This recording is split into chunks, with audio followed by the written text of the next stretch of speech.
If you read the central bank data, it shows that the Kenyan economy, we have now borrowed. Our national debt is now over 12.1 trillion Kenya shillings.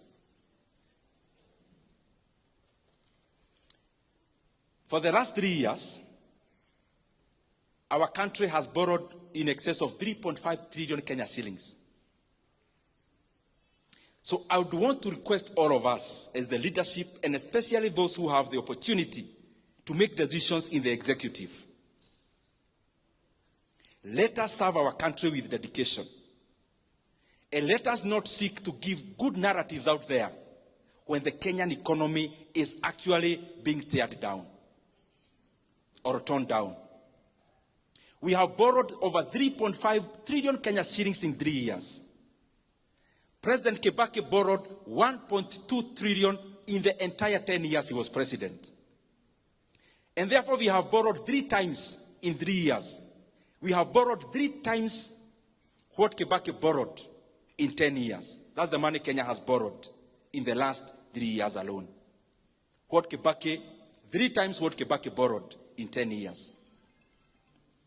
And in that money, I have not included other debts that Kenya has now become clever to borrow in the name of something called securitization. I have not mentioned even that. It therefore means the economy of Kenya is borrowing 100 billion every month. And every single day, when the lights go off, every day, every single day, Kenya is borrowing 3.4 billion every day.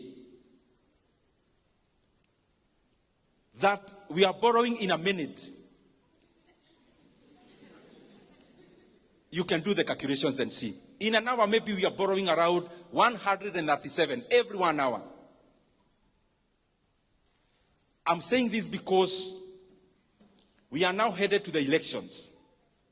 And what governments do, they focus more on re-election, and we forget that we have a country to lead after the elections.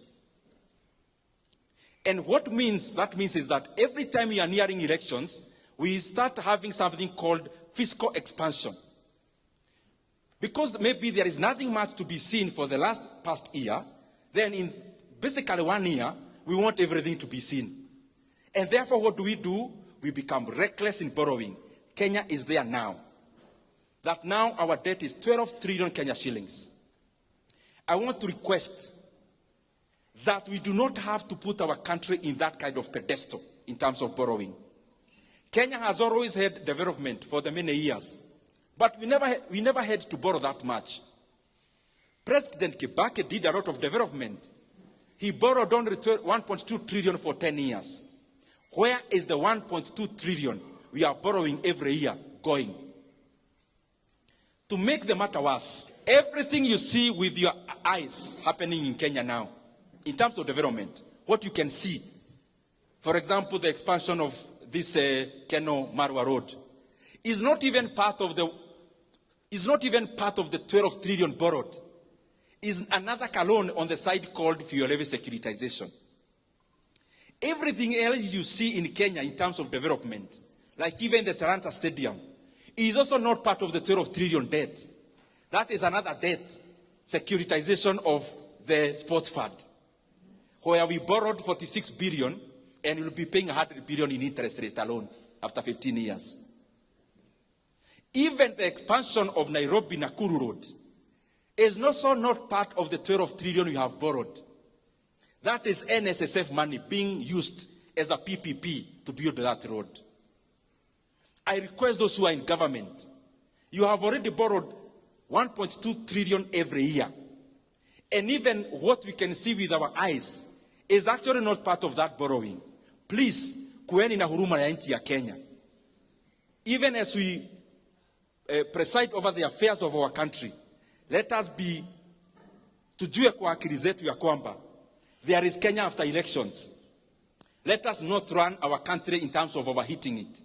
We must avoid to become like Sri Lanka. We must avoid to become like Ghana. We must avoid to become like Ethiopia. we must avoid to become like Zambia in the recent years. Because Kenya is a strong country with internal resources. This issue of profligate borrowing must come to an end if we really care about this country. Asanteni sana, Mungu awabariki. Asante sana.